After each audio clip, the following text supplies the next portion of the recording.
Bonjour Frédéric Fougera. Bonjour. Vous êtes directeur de la communication du groupe Altran, qui est spécialisé dans le conseil en innovation et en ingénierie avancée.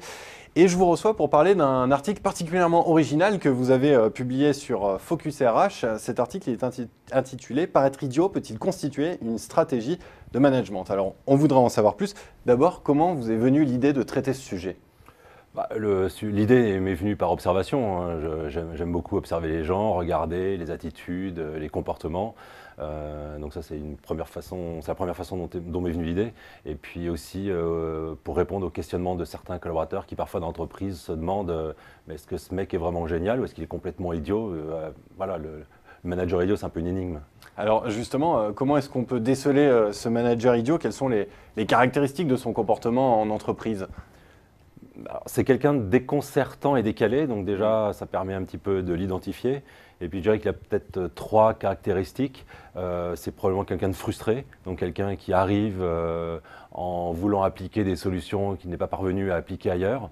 Donc ça c'est souvent une des façons de déceler ce manager idiot qui vient un petit peu comme ça, l'air de rien, apporter une expertise qu'il n'a pas, qu'il n'a jamais pu faire ailleurs. Et puis là tout d'un coup il vous la propose et vous sentez tout de suite qu'il n'y a pas grand-chose derrière. La seconde chose, c'est que c'est souvent une éponge, c'est-à-dire qu'il vous questionne beaucoup, il veut beaucoup savoir sur vous, mais il ne donne rien en retour, donc un peu la sangsue qui vous aspire, mais avec lequel il n'y a pas de collaboration possible. Et puis c'est souvent un paresseux. C'est quelqu'un qui a plein de bonnes idées, mais pour les autres, donc il vous lance plein de projets, il vous pousse dans plein de directions, mais que des actions qui auront de l'impact sur vous, sur les autres, mais surtout certainement pas sur lui. Alors malgré ce portrait que vous dressez, est-ce qu'on ne pourrait pas néanmoins trouver quelques qualités à ce manager idiot et quelques bénéfices pour l'entreprise? Des qualités, il n'en manque pas parce que c'est par exemple souvent quelqu'un de joyeux, et toujours de bonne humeur, toujours joyeux, toujours en appétit d'aller vers les autres. C'est un vrai fédérateur par exemple. Mais au-delà de ça, il n'y a pas grand-chose. On en vient à la vraie question, Frédéric Fougera. Est-ce que ce manager idiot, finalement, ce n'est pas un stratège supérieurement intelligent? Est-ce un manipulateur? Finalement, est-ce qu'il peut trouver quelques bénéfices à adopter une posture de faux naïf? Alors lui, il doit trouver des bénéfices, ça c'est certain. Est-ce qu'il en apporte à l'entreprise? Je suis moins certain.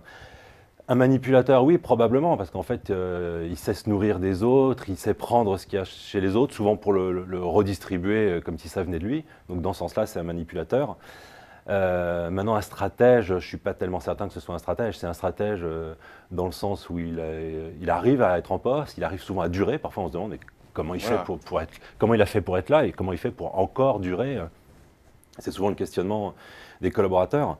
Mais est-ce que c'est vraiment un stratège? Dans la mesure où il n'apporte rien à l'entreprise, je ne suis pas certain qu'il soit bien utile. Et pour les collaborateurs qui font face à ce manager idiot, comment doivent-ils réagir? Quelle posture doivent-ils, eux, adopter? Ils doivent l'éviter. L'éviter. Le mieux, c'est de l'éviter parce que c'est très difficile de collaborer avec une personne qui, en fait, n'est pas collaborative puisqu'elle essaye de tout prendre de vous sans rien vous donner. C'est difficile de jouer l'idiot puisqu'on a affaire à un expert. Alors, est-ce qu'on peut faire aussi mieux? C'est pas facile. Donc, si c'est possible, il faut l'éviter. Et si on est contraint de travailler avec, le mieux, c'est de faire preuve et de partager sa propre expertise, puisqu'en face, comme on aura plutôt en retour un idiot, au moins c'est la seule façon de réussir à s'en sortir. Pour conclure, Frédéric Fougera, est-ce que vous auriez des exemples de managers idiots? Alors, bien sûr, sans nommer personne, on ne veut stigmatiser personne ici, néanmoins des exemples que vous auriez rencontrés éventuellement ou dont vous auriez entendu parler?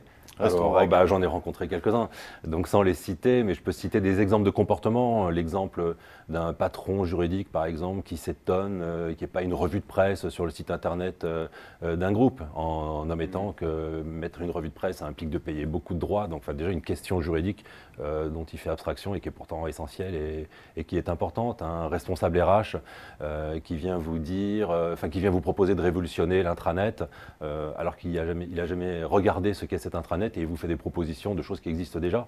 Un troisième exemple qui m'est déjà arrivé fréquemment, c'est des patrons business qui tout d'un coup arrivent dans l'entreprise et disent on va faire des business awards, c'est génial. Mais ça n'existe pas déjà dans l'entreprise? Ah ben si mince, ça existe déjà. C'est ballot. Eh bien Frédéric Fougera, merci. Effectivement, c'est ballot d'avoir des managers idiots. Malheureusement, ils existent dans les entreprises. Merci en tout cas d'être venu dresser son portrait sur Xerfi Canal. Merci.